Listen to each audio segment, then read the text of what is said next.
Hello, my dear students. We are here with Maths of class 6th and we are in chapter number 4 Basic Geometrical Ideas, जिसमें आप लोगों ने previous parts में basic figures के बारे में पढ़ा, कर्व्स के बारे में पढ़ा, पॉलीगॉन्स के बारे में आप लोगों ने पढ़ा है।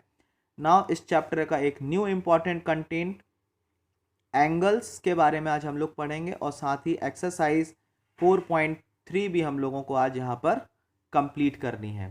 सो माय डियर स्टूडेंट्स, आज हम लोग नए ज्योमेट्रिक फिगर एंगल्स के बारे में पढ़ते हैं।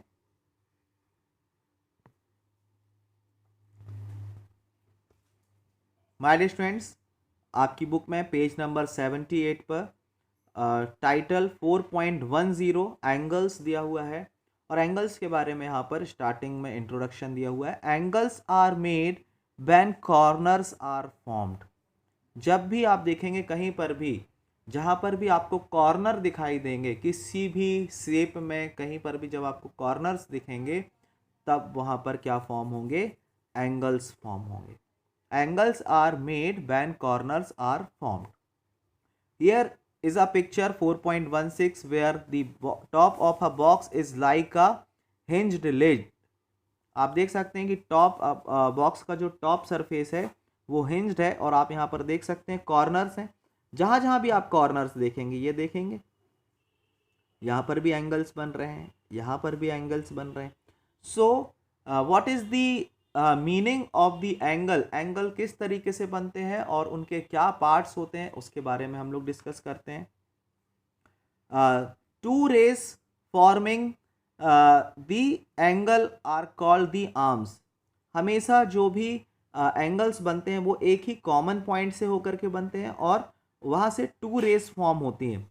Two rays forming the angle are called the arms और साइड्स ऑफ द एंगल। और जो कॉमन एंड पॉइंट होता है उसको क्या कहते हैं? वर्टेक्स कहते हैं। तो डिस्कस करते हैं एंगल्स के बारे में। Here you can see in figure 4.17 in your textbook POQ। यहाँ पर आप एक geometric figure देख रहे हैं। From O a ray OP is formed and a ray OQ is formed। So whenever from a single source, a single end point, two rays originate, so the inclination between these two rays, इन दोनों rays के बीच में जो भी inclination होगा वो क्या कहलाएगा? Angles कहलाएंगे। और ये जो दोनों साइड्स आप देख रहे हैं इनको साइड्स भी कहा जाता है या इनको आर्म्स कहा जाता है। आर्म्स ऑफ द एंगल्स, ये भी साइड है और ये भी इसको भी हम लोग आर्म्स कह सकते हैं। And this common point is known as vertex. इस कॉमन पॉइंट को क्या कहा जाता है? वर्टेक्स कहा जाता है। So angles means what? जब टू रेज या टू लाइंस एक ही पॉइंट से ओरिजिनेट हो तो उन दोनों लाइंस के बीच में जो इंक्लिनेशन होता है, इंक्लिनेशन का मतलब झुकाव, तो ये जो इंक्लिनेशन होगा इन दोनों के बीच में, रेस के बीच में, वो क्या कहलाएगा? एंगल्स कहलाएगा। और इसी तरीके से ये एंगल्स फॉर्म होते हैं। सो नाउ अब हमें क्या डिस्कस करना है? नॉमेनक्लेचर डिस्कस करना है कि एंगल्स के नेम कैसे लिखे जाते हैं। यहाँ पर एक और फिगर दिया है आपको। यहाँ पर एक पॉइंट से 3 रेज निकल रहे हैं। सो इन दोनों रेज के बीच में जो एंगल है PA एंड PB के बीच में, उसको नेम आप कैसे लिखेंगे? जो कॉमन पॉइंट होता है जिस पर एंगल बन रहा होता है उसको हम लोग बीच में लिखते हैं। And this is the symbol of angle. This is the symbol of angle. आपकी बुक में भी बहुत सारे जगह ये सिंबल्स बने हुए हैं। तो नॉमेनक्लेचर इसका कैसे लिखेंगे? ऊपर वाले एंगल का angle APB, angle APB। P क्या है? वर्टेक्स है। सो वर्टेक्स ऑलवेज हमें कहाँ लिखना होता है? सेंटर में हम लोग लिखते हैं। सिमिलरली अगर हमें नीचे वाले एंगल को रिप्रेजेंट करना है तो कैसे रिप्रेजेंट करेंगे?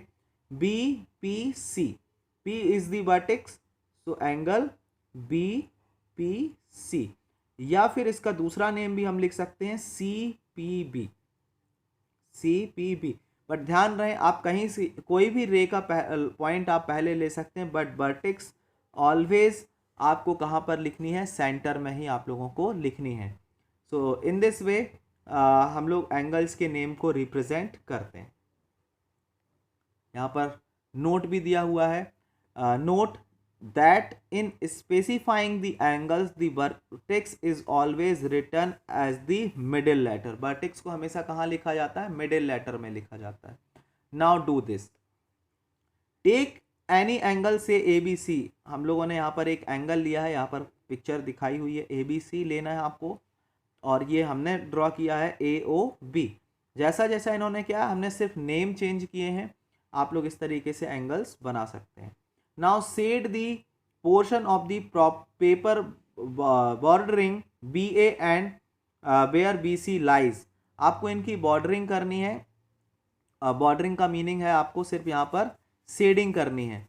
तो आप देखेंगे जो भी स्पेस आपको इन एंगल्स के बीच में मिलेगा, जहाँ पर आप देखिए अभी हम जहाँ पर पेंसिल चला रहे हैं, हैचिंग जहाँ पर हम कर रहे हैं, ये पार्ट क्या कहलाएगा? ये पार्ट एंगल का इंटीरियर कहलाए.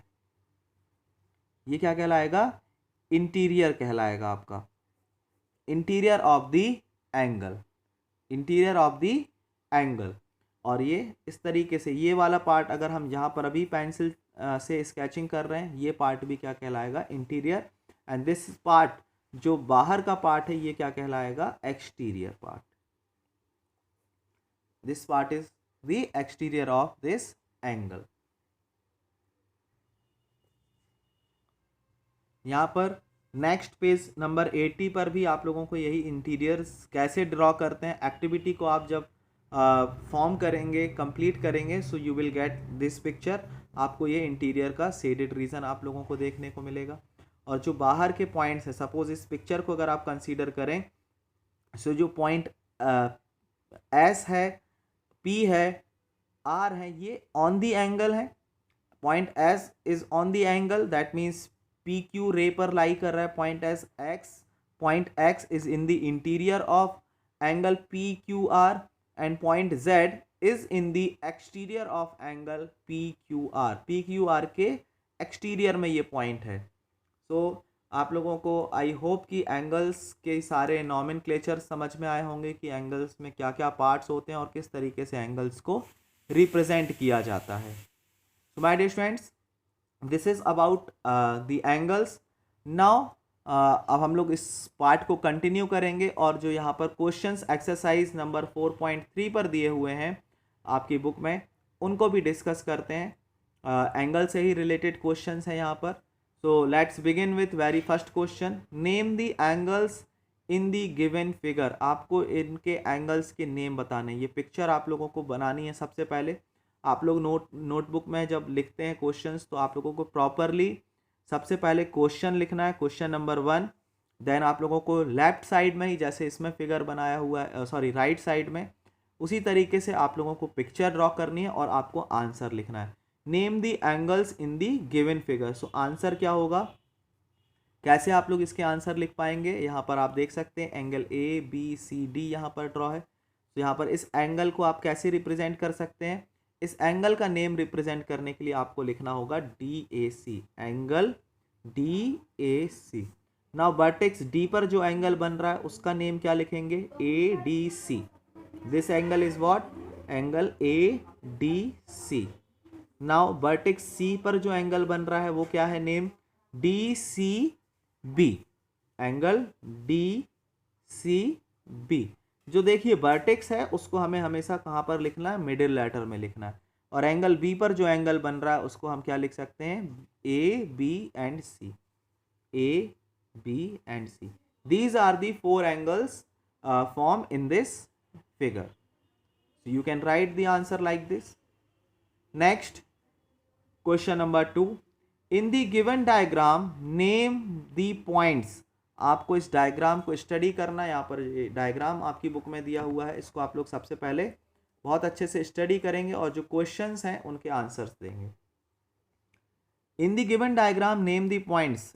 First, in the interior of DOE. सबसे पहले आप पेंसिल जरूर रखेंगे जब इन क्वेश्चंस को सॉल्व करेंगे. DOE. एंगल DOE के इंटीरियर में जो पॉइंट है वो आपको बताना. सो आप देख सकते हैं DOE के जो इंटीरियर में जो पॉइंट है वो क्या है? Point A. सो आपको यहाँ पर आंसर लिखना है point A is in the interior. Next, in the exterior of EOF. EOF F के एक्सटीरियर में जो पॉइंट है, तो my dear students E O F का एक्सटीरियर कौन सा कहलाएगा, ये वाला पार्ट, और ये वाला पार्ट ई ओ एफ का एक्सटीरियर कहलाएगा।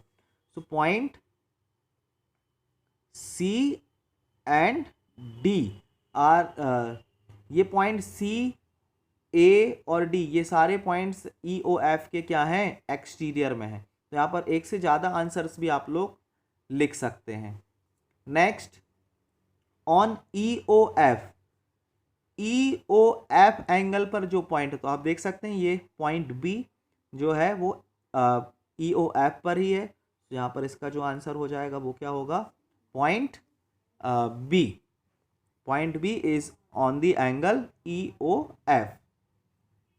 So in this way you can write the answer.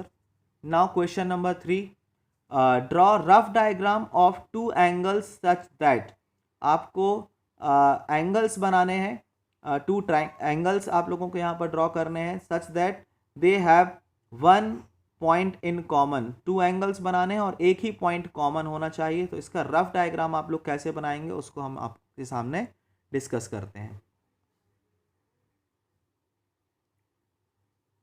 तो my dear students, one point in common में आप लोगों को टू एंगल्स बनाने हैं जिसमें एक ही पॉइंट कॉमन हो। देखते हैं आंसर्स को। You can see here one point in common, आपको एक ही पॉइंट, दो एंगल्स के बीच में एक ही पॉइंट कॉमन होना चाहिए। So my dear students, in this way you have to make the diagram. यहाँ पर एक एंगल है ए ओ बी और दूसरा एंगल है सी ओ डी। इनमें जो पॉइंट कॉमन है वो सिर्फ क्या है, पॉइंट ओ कॉमन है, और कुछ भी चीज़ें यहाँ पर कॉमन इन दोनों एंगल्स में नहीं है। नाउ सेकेंड पार्ट इसी क्वेश्चन में दिया है, टू पॉइंट इन कॉमन, दो पॉइंट्स कॉमन होने चाहिए। तो इस तरीके से आप डायग्राम बनाएंगे। यहाँ पर आप देख सकते हैं angle P Q R and angle S Q R. इसमें दो पॉइंट कॉमन है, Q R and Q R. यहाँ पर टू पॉइंट्स हैं जो यहाँ पर कॉमन है, और यहाँ पर सिर्फ एंगल ए ओ बी में और एंगल सी ओ डी में एक ही पॉइंट कॉमन है, वो है क्या, point O. Now third, three point in common, तीन पॉइंट कॉमन हो ऐसे आपको एंगल बताने हैं यहाँ पर। सो ए ओ बी और सी ओ बी में यहाँ पर एक पॉइंट है डी, जो अगर हम देखें यहाँ पर, तो यहाँ पर थ्री पॉइंट्स कॉमन है। कौन कौन से, एक पॉइंट ओ कॉमन है, एक पॉइंट डी कॉमन है और एक पॉइंट ई कॉमन है। So in this way you can make the diagram. Now four points in common, आपको फोर पॉइंट्स कॉमन बताने हैं यहाँ पर। तो देख सकते हैं आप लोग, यहाँ पर आपने इस तरीके से कोई भी, आप इस तरीके से ही एंगल बना सकते हैं, पिक्चर बना सकते हैं, और यहाँ पर भी फोर्थ पॉइंट आप कॉमन ले सकते हैं। तो यहाँ पर Q S T U points हमने लिए हैं, आप लोग इसके नेम बदल सकते हैं, और इस तरीके से ये आप लोगों को आंसर्स बताने हैं। Four points in common, P Q U and you Q R में फोर पॉइंट्स यहाँ पर कॉमन। नेक्स्ट पॉइंट पार्ट ई में आप लोगों को वन रे इन कॉमन बोला है, तो वन रे इन कॉमन आपको बताना। तो इस तरीके से डायग्राम बनेगा। इसमें एक ही रे जो है ओ सी, रे ओ सी इज व्हाट, कॉमन रे, ओ सी इज कॉमन रे, ये आप लोगों को बताना था। तो इस तरीके से हमने क्या बता दिया कि रे ओ सी जो है यहाँ पर कॉमन है। So in this way you have to solve these questions of exercise 4.3। 4.3 में ओनली 3 क्वेश्चंस हैं, इनको आप लोगों को सॉल्व इसी तरीके से कर सकते हैं। So my dear students, this is all about this part, and today we have completed all the contents related to angles, और उसके related exercise जो 4.3 इसको भी आज हम लोगों ने complete किया। So my dear students, this is all about the today's class. See you all in the next class with the next content of this chapter. That means आगे हम लोग quadrilaterals के बारे में भी पढ़ेंगे और triangles के बारे में भी पढ़ेंगे। सो पॉलीगॉन्स के जो डिफरेंट टाइप्स हैं उनके बारे में हम लोग नेक्स्ट क्लास से डिस्कस करेंगे। So my dear students, see you all in the next class. Thank you, have a nice day.